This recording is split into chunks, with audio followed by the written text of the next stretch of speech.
Yo, what's going on, guys? Mush back at it with another video. Want to talk about a couple of notes when it comes to Steam, some game releases, some upcoming games, and potentially some major titles finally hitting Steam.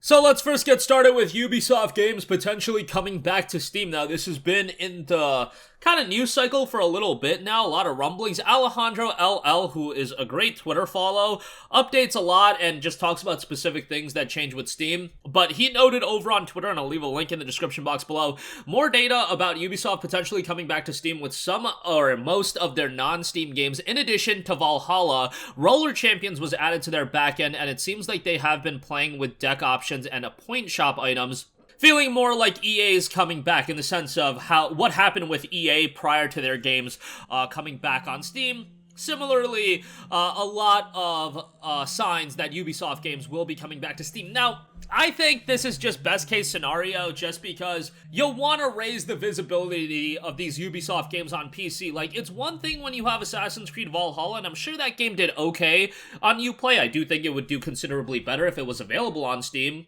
But nonetheless, the gravitas of Assassin's Creed as an IP, that's one thing. However, when Ubisoft is putting out games like a Roller Champions, like the upcoming release of Skull and Bones, like something more so like Tom Clancy's Rainbow Six Extraction, those are games that you probably want to have on Steam in some form just because they're not major releases. And in the case of Skull and Bones, that's probably the one I would look to the most, being like, do you really want to limit your audience by just having the game on Uplay? And I'm sure that the game would do okay on Uplay. Like, I really wish we had, like, exact numbers as far as how these games perform when they're Epic Games Store and Uplay exclusives, or Rockstar Store exclusives even, like a Final Fantasy VII Remake. I would just love to have exact specific numbers as far as stats like that are concerned. I doubt we are ever going to have that, but you know, it would be nice to see.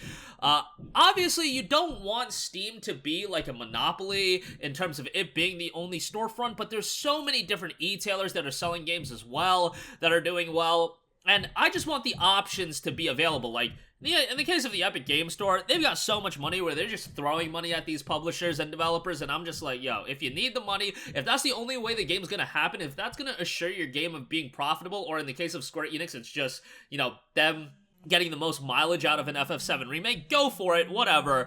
It's not like we have a shortage of games to play, but I just think for the long-term success of a lot of these titles, and centered around their multiplayer aspect, I just think that would make all the sense in the world. And even a game like Valhalla, I think it would have done considerably better on Steam. Now, Valhalla is about to get its final DLC, the last chapter or whatever.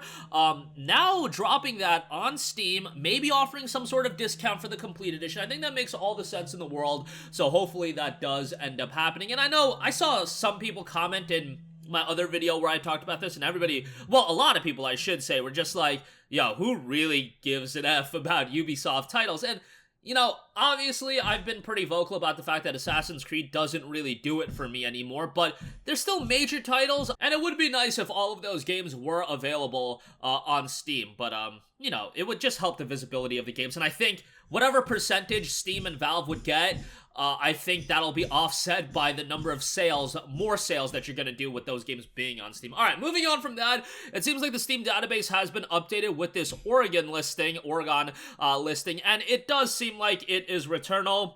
So that seems to be one of the latest PlayStation exclusives coming to PC.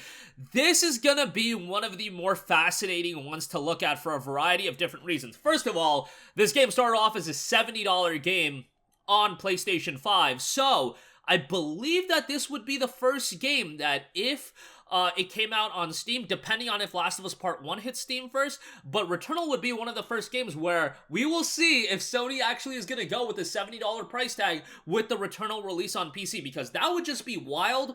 Sackboy: A Big Adventure at $60 was already wild. However, you saw the sales numbers of Sackboy: A Big Adventure, and that didn't turn out well. However, I do also think that Returnal is a far bigger release on PC than it is with Sackboy. I don't know why, but I just get this vibe with Returnal because it's more of this challenging game. It's a game that I think the PC community will really gravitate towards. I see that game doing really, really well on PC. Am I saying it's going to beat out its PlayStation 5 sales numbers? Maybe.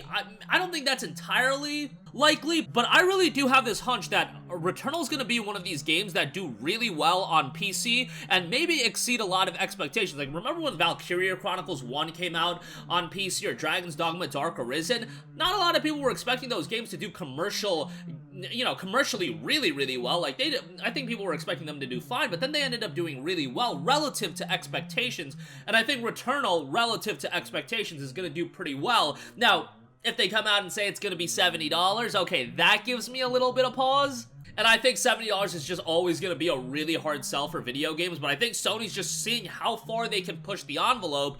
But I think we got the answer to that with Sackboy. I think we got the answer to that with Uncharted, because as big as Uncharted was, at $50, people were not down as much so to buy Uncharted, which you could make an argument is just as big of an IP as a God of War, but God of War did exceedingly better from a commercial standpoint, so make of that what you will. So, a lot of interesting factors to assess when it comes to Returnal's PC release. Last of Us Part 1, on the other hand, I think they're going to be able to get away with the $70 price tag. I thought the $70 price tag was wild on PlayStation 5, but something makes me think that Last of Us is big enough of an IP that if they release it on Steam, it's the first time it's making its appearance on PC.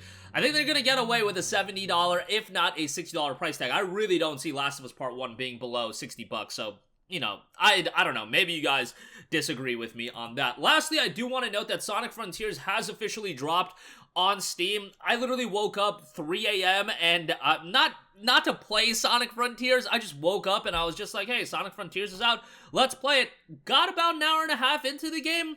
Gotta say, my initial impressions is I'm really liking it.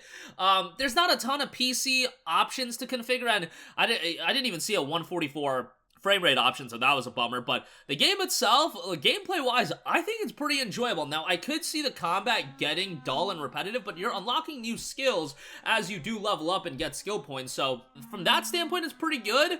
And from the levels I've played that are like the traditional 3D Sonic games, those are turning out to be pretty enjoyable as well. So I am enjoying my time with it. It is $60, which I think some people are going to find to be pricey. However, it is available for like $54 over at Games Planet. Little bit cheaper. I don't know. If you do want to check it out, I'll leave a link in the description box below. It's a key that redeems directly on Steam. But again, I'm enjoying my time with it. I wasn't as down on the gameplay as a lot of other people were from the get-go, though, so I don't know. Maybe I just went into this game with more of an optimistic outlook, and I really wanted this game to be good, and so far I'm really enjoying it. And I should say, right now, the Steam audience is mostly agreeing with me. Very positive reception across 500 reviews, 90% of those reviews being positive, so generally speaking, the reception does seem to be pretty solid, and I think the Metacritic score is up to like a 77, which, honestly, for a Sonic game, given how trash some Sonic games were, 77 is totally acceptable, and I think that's a pretty good score, all things considered. But that is going to do it for me. Again, it looks like Ubisoft games potentially coming back to Steam, and outside of Valhalla, quite possibly more games headed on over back to Steam. Oregon, Returnal, looks like that'll be happening sometime in the near future. I would imagine this would be an early 2023 release, so be on the lookout for that. And Sonic Frontiers drops today on PC. It's also on, like, just about every platform. Enjoying my time with it, and, like, if you thought, like, if you're a fan of Sonic and you've liked the gameplay that you've seen out of, like, the early footage, check it out. I think, you know, $50, $54 at Games Planet, it's a little expensive, but, if you do just want to pick up a game, let's say you don't have a PlayStation 4 or 5 and you're not picking up God of War this week, well, Sonic Frontiers might be a decent one to check out. That's going to do it for me. Again, let me know all your thoughts in the comment section down below. And as always, guys, thanks for watching. I will catch you guys in the next one. Peace out. Hey, what's going on, guys? Mush here again. Hope you enjoyed the video. As you guys might know, YouTube's notification system is sometimes a little bit wonky, even if you're subscribed to the channel. Maybe you're not abundantly aware that I uploaded a video. To remedy that situation, make sure you hit the bell notification button. This way, whenever I upload a new video, and I try to upload as consistently as possible, you will be notified directly of the upload, and you can watch it as soon as it goes live. I would really appreciate it if you guys hit that button so you can stay up to date with all of the content I'm posting. But as always, guys, thanks for watching, and I'll catch you guys in the next one. Peace out.